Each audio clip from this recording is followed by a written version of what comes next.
ये देखिए।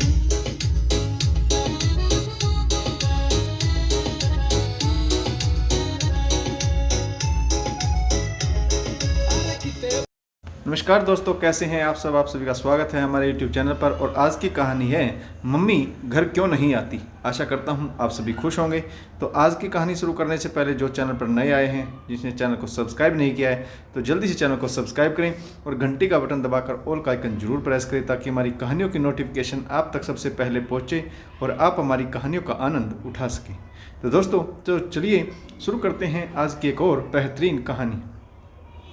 रानो घर में दौड़ती हुई घुसी। बस्ता एक तरफ पटक कर वह सरला से लिपट गई। वह उत्साहित होकर बोली, दादी बुआ, आज मुझे मम्मी मिली थी। उन्होंने मुझे पास्ता, चॉकलेट, टाफियाँ और बहुत सारी चीज़ें खिलाई। सरला उसकी बातें सुनती रही, उसके सिर को सहलाती रही। रानो चटर पटर बोलती ही जा रही थी, मानो उसे सारे जहाँ की खुशी मिल गई। फिर अगले ही पल सरला के शरीर से लिपट कर रोने लगी। मम्मी घर क्यों नहीं आती? दादी बुआ, वे दूसरे घर में क्यों रहती? सबकी मम्मी घर में रहती, मेरी मम्मी क्यों नहीं रहती? मैं भी यहाँ नहीं रहूँगी, मैं भी मम्मी के पास जाऊँगी। रानो का रोना बढ़ता ही जा रहा था। सरला की समझ में नहीं आ रहा था कि वह उसे कैसे चुप कराए। वह उसे अपने से चिपटाए हुए सहलाती रही। छोटी बच्ची की व्यथा से सरला का दिल भी भर आया। मन ही मन बुदबुदाई, तेरा पिता प्रदीप तो अपने को बड़ा बुद्धिमान समझता है और तेरी माँ भी जिद पर अड़ी रहे, तभी तो दोनों मिलकर नहीं रह सकते। सुबकती हुई रानो बचपन की गहरी नींद में सो गई। उसका आंसुओं की लकीरों से भरा मासूम चेहरा वेदना की साकार मूर्ति लग रहा था। जिस नन्ही सी कोमल कली को माँ की छाया में पलना चाहिए था, उसे माँ विहीना करके कड़ी धूप में झुलसने को छोड़ दिया गया था। सरला सब्जी काटने लगी। मन बहुत सी उलझी हुई गुत्थियों में उलझता जा रहा था। वह जीवन में बहुत सी कमियों को झेलती रही थी। उसने विवाह नहीं किया था, एक छोटी सी नौकरी के चक्कर में कितने ही लड़कों को ना कर दिया था। बहुत बाद में माता पिता की मृत्यु के बाद वह इन अभावों को सहती हुई अकेली जीवन व्यतीत करती रही थी।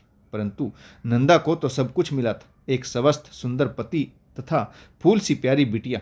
उसने किस तरह और क्यों अलग रहने का फैसला किया? क्या उसके लिए पति तथा पुत्री का कोई महत्व नहीं था? फिर क्यों वह अपने खून और जिगर के टुकड़े को छोड़कर चली गई? सरला अपने भीतर मन में इन प्रश्नों को टटोलती रही। फिर कि प्रदीप आ गया। वह सरला से बोला, रानो कहाँ है बुआ? दिखाई नहीं दे रही, क्या बाहर खेलने गई है? सरला ने फीका सा जवाब दिया, वह सो रही, उसका मन ठीक नहीं। बुआ की बात सुनकर प्रदीप प्रसन्नचिन्ह बना उसे देखता रहा। सरला प्रदीप की तरफ देखते हुए बोली, आज उसे उसकी मम्मी मिली थी। प्रदीप गुस्से में भरकर बोला, क्या नंदा यहाँ आई थी? सरला बोली, नहीं, वह स्कूल के बाद उसे मिली थी। रानो लौटी तो बेहद खुश थी। घर आकर मम्मी को याद करके रोते रोते ही सो गई। प्रदीप ने कहा, नंदा की यह कैसी नादानी है? बच्ची से मिलकर उसे इस तरह हिला देने का क्या मतलब? यह तो तय हो चुका है कि बिना मेरी अनुमति के वह रानो से मिलने की चेष्टा नहीं करेगी। फिर उसने ऐसा क्यों किया? सरला चुपचाप बैठी सब्जी काटती रही। वह क्या उत्तर दे इन प्रश्नों का? या तो वह पागल है, या ये लोग प्रदीप और नंदा जो प्राकृतिक सत्य को झुठलाकर कोई दूसरा सत्य स्थापित करने की कोशिश कर रहे। माँ अपनी कोख जाई बेटी से बिना अनुमति के नहीं मिल सकती। यह कैसा और कहाँ का नियम है? क्या खून के रिश्तों को कानून के दायरे से घेरा जा सकता है? तभी प्रदीप दनदनाता हुआ बाहर जाने लगा। बुआ ने रोका, प्रदीप कहाँ जा रहा है? चाय तो पी ले, सुबह का भूखा प्यासा है। वह बोली, नहीं बुआ, मैं चाय पी कर आया हूँ, जरा काम से जा रहा हूँ। बुआ ने टोक दिया, मुझे पता है तू कहाँ जा रहा है, क्रोध में भरकर मत जा। सब संबंध तोड़ देने के बाद तुझे क्रोध करने का हक भी कहाँ रह गया है? प्रदीप बोला, नहीं बुआ, अब चुप रहने से काम नहीं चलेगा। वह एक दो बार पहले भी ऐसा कर चुकी। खुशी से रह रही रानो से मिलकर वह उसे कितने दिनों के लिए तोड़ जाती। उसे क्या पता रानो के दिमाग पर इसका कितना गहरा और स्थायी असर पड़ सकता है। मैं ऐसा नहीं होने दे सकता। सरला बड़ी अनमनी सी हो उठी और बोली, तुम लोग पढ़े लिखे हो और होशियार, पर मैं इतना जरूर कह सकती हूँ कि रानो की जिंदगी आज नहीं, तुम और नंदा दोनों मिलकर बहुत पहले ही तोड़ चुके हो। जिस पौधे को कुशल माली की देखरेख में यत्न पूर्वक सुरक्षित रखकर पाला जाना चाहिए था, उसे तो तुम जांजावत में अकेला छोड़ चुके हो। माँ से मिलने पर कुछ नया घटित नहीं होता, केवल उसके अंदर दबा डका विरोध ही उभरता है। बच्चा चाहे कुछ और ना समझे, पर माँ से गहरे लगाव की बात उसे समझनी नहीं पड़ती। वह बेचारी, इस बेचारी की तो माँ है, यह कैसे भूल सकती है? तेरी माँ तो तुझे 10-12 साल का छोड़कर इस लोक से चली गई थी। क्या तुझे कभी उसकी याद नहीं आई? प्रदीप क्षण भर को शर्मिंदा सा हो उठा और वह बोला, नहीं बुआ, यह ठीक नहीं है। रानो नंदा से मिलेगी तो उसकी कमी और भी ज़्यादा महसूस करेगी। उसे भूल नहीं सकेगी। जो मिल नहीं सकता उसे भूल जाना ही अच्छा है। सरला चुप हो गई। बहस करना बेकार था। मान अपमान का प्रश्न इस घर को तोड़ चुका था। बुआ की बात से प्रदीप के दिमाग में उबलता हुआ लावा कुछ ठंडा होने लगा था, परंतु फिर भी वह नंदा के व्यवहार से जरा भी प्रसन्न नहीं था। उसने नंदा को फोन मिलाया। नंदा, कौन आप? तुम रानो के स्कूल गई थी? हाँ, नंदा का सूक्ष्म उत्तर था। तुम जानती हो, तुम्हें ऐसा नहीं करना चाहिए था। रानो स्कूल से लौटी तो बेहद उत्तेजित थी। वह रोते रोते ही सो गई। कम से कम अब तो तुम्हें हम लोगों को शांति में रहने देना चाहिए। न चाहने पर भी प्रदीप के स्वर में सख्ती आ गई थी। उत्तर में उधर से दबदबी सिसकियां सुनाई पड़ रही थी। प्रदीप का भी दिल सहसा बहुत भर आया। उसका दिल हुआ कि वह भी रोने लगे। उसने कठिनाई से अपने को संयत किया और बोला, नंदा, क्या कुछ देर के लिए तुम मॉडर्न कॉफ़ी हाउस में आ सकती हो? नंदा बोली, वहाँ क्या कहोगे? कहीं तमाशा ना बन जाए। प्रदीप ने कहा, जरा देर के लिए आ जाओ। जो मैं तुम्हें समझाना चाहता हूँ वह फ़ोन पर ना हो सकेगा। नंदा बोली, अच्छा, आती हूँ। कॉफ़ी हाउस के वातानुकूलित वातावरण में भी प्रदीप के माथे पर पसीना उभर रहा था। उसे लगा कि उसका सख्ती से सहजा गया जीवन फिर उखड़ने लगा है और भावनाओं की आंधी में सूखे पत्ता सा उड़ता चला जा रहा। दिमाग विचित्र दांव पेच में उलझने लगा। वह नंदा के साथ बिताए गए जीवन में घूमने लगा। उसे लगा सभी कुछ उलट पुलट गया है। उसे अधिक प्रतीक्षा नहीं करनी पड़ी। शीघ्र ही नंदा उसके सामने बैठी थी। वह पहले से कहीं ज़्यादा खूबसूरत और आकर्षक लग रही थी। हमेशा की तरह आसपास के लोगों की दृष्टि उसकी खूबसूरती निहार रही थी और हमेशा की तरह प्रदीप के हृदय में ईर्ष्या की नन्ही चिंगारी जलने लगी। उसने तुरंत अपने को संयत किया। नंदा का सौंदर्य व आकर्षण और प्रदीप की शक करने की प्रवृत्ति उसका घर नष्ट कर चुकी थी। उसे अब स्वयं को शांत रखना था। यत्नपूर्वक छिपाने पर भी नंदा के चेहरे पर रोने के चिन्ह मौजूद थे। नंदा की बड़ी बड़ी आंखें उस पर शिथिर हो गई थी और वह बेचैनी सी महसूस करने लगा। अस्थिरता की दशा में प्रदीप ने काफ़ी चीज़ों का ऑर्डर दे दिया था। वह नंदा से बात शुरू करने के लिए कोई सूत्र ढूंढने लगा। नंदा ने झिझकते हुए पूछा, रानो ठीक रहती है? मुझे ज़्यादा याद तो नहीं करती? नंदा का स्वर भीगने लगा था। प्रदीप बोला, तुमसे मिलने से पहले तो नहीं करती, परंतु तुमसे मिलने के बाद असहज हो जाती। नंदा को देखकर प्रदीप को लगा कि अब वह रो रही। नंदा भरे हुए गले से बोली, मुझे पता नहीं था कि मैं रानो को इतना याद करूंगी। हर समय उसी के बारे में सोचती रहती हूँ। उसे देखकर मन को कुछ शांति मिलती। प्रदीप ने बेहद ठंडे स्वर में कहा, यह सब तो पहले सोचना चाहिए था। नंदा बोली, उस समय तो हर चीज, हर व्यक्ति और हर भाव के प्रति मन में क्रोध भरा हुआ था। रानो मुझसे इस तरह छिन जाएगी यह सपने में भी नहीं सोचा था। कभी कभी मन बेहद भटक जाता है। वह नन्ही सी जान कैसे अपनी देखभाल करती होगी। नंदा की आंखों से आंसू टपकने लगे। नंदा से मिलना पूर्णतया सामान्य नहीं हो सकेगा, इसकी तो प्रदीप को संभावना थी, परंतु फिर भी वह एक सार्वजनिक स्थान पर इस तरह से भाव प्रदर्शन के लिए वह तैयार नहीं था। वह काफ़ी परेशान सा हो उठा। बात को घुमाने की कोशिश करते हुए बोला, आजकल क्या कर रही हो? नंदा खुद को संयत करते हुए बोली, मुंबई की एक फर्म में प्रोडक्ट मैनेजर हूँ। प्रदीप ने प्रश्न उछाला, तनख्वाह तो खूब मिलती होगी? नंदा बोली, बड़ी फर्म है, अच्छा देते हैं। मुझ अकेली को कितना चाहिए? काम अच्छा है, नए नए चेहरे, काफ़ी लोगों से मुलाकात, मन की भटकन से बची रहती हूँ। प्रदीप ने हृदय की गहराइयों में दबे प्रश्न को उछाल दिया, दोबारा शादी करने की सोची? नंदा ने फीका सा जवाब दिया, एक बार का अनुभव क्या काफ़ी नहीं? स्वर में व्यंग छिपा था। प्रदीप ने फिर से टटोलने की कोशिश की, फिर भी कुछ तो सोचा ही होगा।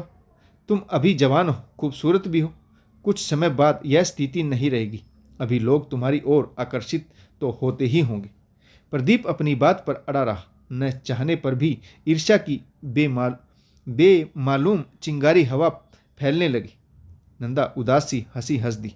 मेरा तुम्हारा चोर सिपाही वाला रिश्ता तो खत्म हो चुका है, फिर छिपा कर भी क्या करना है।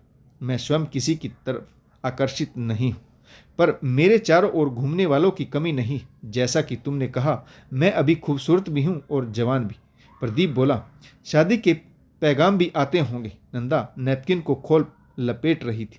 वह बोली, हाँ, कई रिश्ते आए, कईयों ने तो सामने से प्रपोज किया। प्रदीप बोला, फिर शादी क्यों नहीं की? चिंगारी को फिर हवा मिली। नंदा ने बेपरवाही से उत्तर दिया, कहा ना, अनुभव कड़वा है, विवाह में आस्था नहीं रही। फिर प्रदीप ने पूछा, बॉस कैसा है? नंदा बोली, अच्छा है, वह भी मुझसे शादी के लिए निवेदन कर चुका है। प्रदीप और अधिक जानने की कोशिश में बोला, मान लेती, पर बड़ा बिजनेसमैन है, रुपए पैसे की बाहर रहती है। वैसे भी तुम खर्चीली प्रवृत्ति की औरत हो। नंदा बोली, आपका सुझाव बुरा नहीं। वह 55 वर्ष का है, विधुर है और गंजा भी। एक लड़का और 2 लड़कियां हैं, परंतु उसके बच्चों को यह विचार पसंद नहीं। सोचते हैं कि मैं उनके पिता के धन की ताक में हूँ। वे लोग इस विचार से काफ़ी परेशान रहते हैं। प्रदीप ने पूछा, फिर तुम क्या सोचती हो? नंदा मुस्कुरा कर बोली, कुछ सोचती नहीं, सिर्फ हंसती हूँ। अच्छा, अपनी बताओ, क्या कर रहे हो आजकल? प्रदीप बोला, बस नौकरी। नंदा ने फिर पूछ लिया, और विवाह? प्रदीप बोला, अभी तक तो चल रहा है, नहीं चलेगा तो मजबूरी है। रानो के ख्याल से डर लगता है। उसकी दूसरी माँ ने उसको पसंद नहीं किया तो वह मासूम मारी जाएगी। मैं तो दिन भर दफ्तर में रहता हूँ, उसे देख नहीं पाता। अभी तो बुआ उसकी देखभाल करती है, परंतु वह भी अब बुजुर्ग हो चुकी। हमेशा तो नहीं रहेगी। नंदा बोली, तुम यह नहीं कर सकते कि रानो को मुझे दे दो। तुम शादी कर लो, इससे सभी सुखी रहेंगे। प्रदीप उत्तेजित होकर बोला, रानो को तुम्हें दे दूं? कभी नहीं, हरगिज नहीं। तुम उसकी ठीक से देखभाल नहीं कर सकोगी। अदालत में इतना झगड़ा करके रानो को लिया है, तुम्हें नहीं दे सकता। नंदा हंसकर बोली, यह तो अदालत नहीं है। अदालत रानो को खुशी नहीं दे सकती। तुम्हारी जिद थी, पूरी हो गई। अब तुम्हें स्वयं लग रहा है कि रानो तुम्हारे विवाह में बाधा है, या विवाह के बाद वह सुखी नहीं रह सकेगी। रानो को मुझे देने के बाद इसका भय नहीं रहेगा। तुम सुख से रहना। प्रदीप का सबर तेज हो गया। रानो को तुम्हें देकर सुख से रहूं? तुम क्या अच्छी तरह से रख पाओगी उसे? नंदा बोली, मैं उसकी माँ हूँ, बड़े कष्ट से उसे जन्म दिया है। मैं उसे ठीक से नहीं रख पाऊंगी, कम से कम सौतेली माँ से तो अच्छी तरह ही रखूंगी। प्रदीप बोला, नहीं नंदा, रानो का भला मेरे पास रहने में ही है। तुम्हारे पास रहकर उसे वह शिक्षा कहाँ से मिलेगी जो अच्छे बच्चों को मिलनी चाहिए। नंदा बोली, अच्छा, मैं चलती हूँ। बेकार की बातें सुनकर मन और खराब होता है। यह विडंबना ही है कि रानो मेरे और तुम्हारे संयोग से पैदा हुई। माता पिता की गलती का परिणाम बच्चों को भुगतना पड़ता है। इस बात का इससे बड़ा प्रमाण और क्या हो सकता है? नंदा उठकर जाने लगी। प्रदीप बोला, वह बात तो तुमसे कही ही नहीं जिसे कहने को तुम्हें बुलाया था। तुम रानो से मत मिला करो। वह तुमसे मिलकर अस्थिर हो जाती है, टूट जाती है, जीवन से जुड़ते जुड़ते कट सी जाती है, फिर उसे सामान्य करना कठिन हो जाता है। नंदा आंखों में नमी समेट कर बोली, कैसी विडंबना है कि माँ के होते हुए बेटी मात्र हीना की तरह पल रही। आंखों से आंसू जर्जर बहने लगे। उसने उन्हें पोंछने की कोशिश नहीं की। आते जाते और बैठे लोग उसी की तरफ देखने लगे। प्रदीप स्थिति से काफ़ी त्रस्त हो उठा। अपनी बात दोबारा कहने या बढ़ाने का अब कोई मतलब नहीं था। वह जल्दी से बिल देकर उठ खड़ा हुआ। नंदा वहीं मेज पर कोहनी टिकाकर सिर छिपाकर फफक करने लगी। उसने नंदा को बाह का सहारा देकर उठाया। नंदा रुमाल से मुंह पोंछती उसका सहारा लेकर लड़खड़ाती सी चलने लगी। दोनों बाहर आकर कार में बैठ गए। प्रदीप का हाथ नंदा को घेरे रहा। प्रदीप के अंदर गुमड़ता गुस्सा हर क्षण ठंडा होता जा रहा था। वर्षों पहले हुए झगड़े उसे नाटक से लग रहे थे। उन नाटकों का अंत हुआ था। अदालत में संबंध विच्छेद के रूप में उसे महसूस हुआ कि अपनी अपनी राह जाने के प्रयास के बाद भी वे एक राह के राही बने हुए। नंदा प्रदीप को भूल सकी, पर रानो को नहीं भूल पाई। प्रदीप भी नंदा को भूलने की कोशिश करता रहा, पर रानो का हित अहित उसके जीवन का प्रथम प्रश्न बना रहा। जो उसका रक्त अंश थी, नंदा के शरीर में पली थी, रानो उन दोनों के मध्य हमेशा ही बनी रही और हमेशा बनी रहेगी। चाहे वह और नंदा दुनिया के अलग अलग कोने में कितने ही दूर चले जाएं, पर रानो के माध्यम से एक धागा उन दोनों को परस्पर बांधे ही रहेगा। प्रदीप को लगा वह और नंदा अपनी निर्धारित भूमिका छोड़कर किसी और की भूमिका में अदा कर रहे। वे दोनों ही अपने रास्ते से हट गए थे। पति पत्नी का रिश्ता जुठलाना कठिन नहीं, किंतु माँ बेटी का और पिता पुत्री का रिश्ता कोई शक्ति जुठला नहीं सकती। बुआ जो कहती है वह शायद ठीक ही है। प्रदीप ने कार स्टार्ट कर दी और घर की तरफ मोड़ दी। नंदा चिर परिचित रास्ते को पहचान रही थी। वह सीधी होकर बैठ गई और बोली, वहाँ नहीं। रानो को देखकर मेरा कठिनाई से सहजा हुआ दिल फिर छिन्न भिन्न हो जाएगा। जिस रास्ते को पीछे छोड़ आई हूँ उस पर यदि चल ही नहीं सकती तो चाहे जैसे भी हो उसका मोह तो छोड़ना ही होगा। रानो को फिर से देखने की, छाती से चिपटाने की अदम्य इच्छा उसके कलेजे में घुमड़ने लगी। प्रदीप बोला, क्या तुम रानो से नहीं मिलोगी?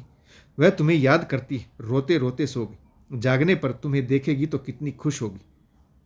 नंदा बोली, तुम ही तो कह रहे थे कि मुझसे मिलकर वह टूट सी जाती। दिल से और छलावा करने से क्या लाभ? उसे अब इस टूटे रिश्ते को स्वीकार करना सीख ही लेना चाहिए। नंदा की आंखों में नमी भर आई। जिस रानो को उसने जन्म दिया था, दिन रात गोदी में झुलाया था, उसे क्या सचमुच ही उसका रिश्ता टूट गया है? नाता तो उसने प्रदीप से जोड़ा था। रानो से कब, क्यों और किस तरह का उसका नाता टूट गया? प्रदीप चुपचाप कार चलाता रहा। कार रुकते ही नंदा पागलों की तरह अंदर भागी। रानो भी अब सो रही थी। उसका दिल हुआ वह उसे उठाकर सीने से चिपटा ले, पर वह उसके सिरहाने बैठी उसे देखती रही। आंखों से वात्सल्य छलक रहा था। उसने देखा कि प्रदीप की बुआ कमरे में आ रही। उसने उठकर उनके पैर छू ली। सरला ने नंदा को छाती से लगा लिया। नंदा का अपने पर रहा सहा नियंत्रण भी समाप्त हो गया। वह बच्चों की तरह फूट पड़ी। सरला रानो की तरह नंदा को सहलाने लगी और बोली, नंदा, मैं सब जानती हूँ, बस एक ही बात पूछना चाहती हूँ कि तुम और प्रदीप आपस में झगड़कर अपनी अपनी राह चल दिए, आपस में बनी नहीं, संबंध तोड़ दिया। ठीक ही किया, पर रानो को अकेला क्यों छोड़ दिया? तुम दोनों इतनी बड़ी दुनिया में रह भी लोगे, खुशियाँ भी ढूंढ लोगे, अपने अपने घर भी बसा लोगे, पर क्या रानो का टूटा जीवन कभी साबुत हो सकेगा? कोई भी कसूर न होने पर भी सबसे ज़्यादा सजा रानो को ही मिल रही। बोलो, ऐसा क्यों हो रहा? प्रदीप भी कमरे में आ गया था। सरला का प्रवाह रुक नहीं रहा था। वर्षों से मन में दबे प्रश्न अपना जवाब मांग रहे थे। मैं तो अविवाहिता निपुती हूँ। पति और संतान की चाहना क्या होती है यह मुझसे ज़्यादा कोई नहीं जानता।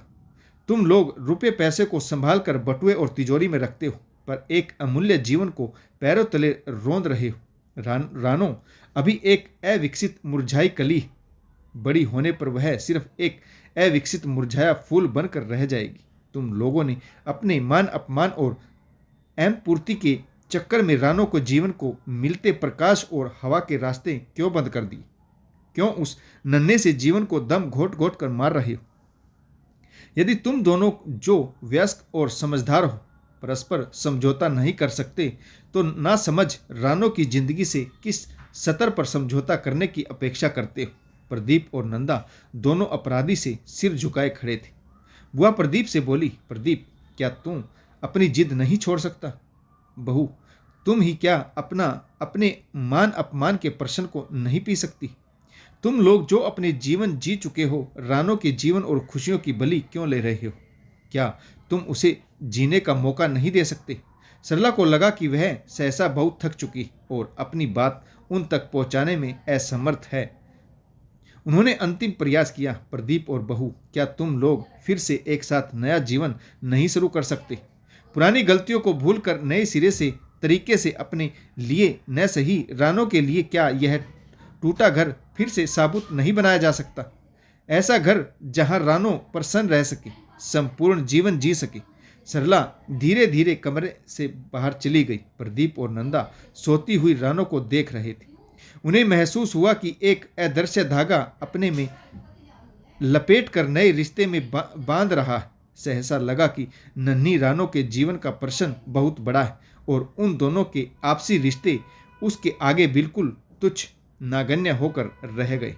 तो दोस्तों, आपको यह कहानी कैसी लगी कमेंट्स करके जरूर बताएगा। अगर आपको कहानी अच्छी लगी तो लाइक शेयर और कमेंट्स करना बिल्कुल ना भूलें, ताकि हमारा भी हौसला बढ़ता रहे।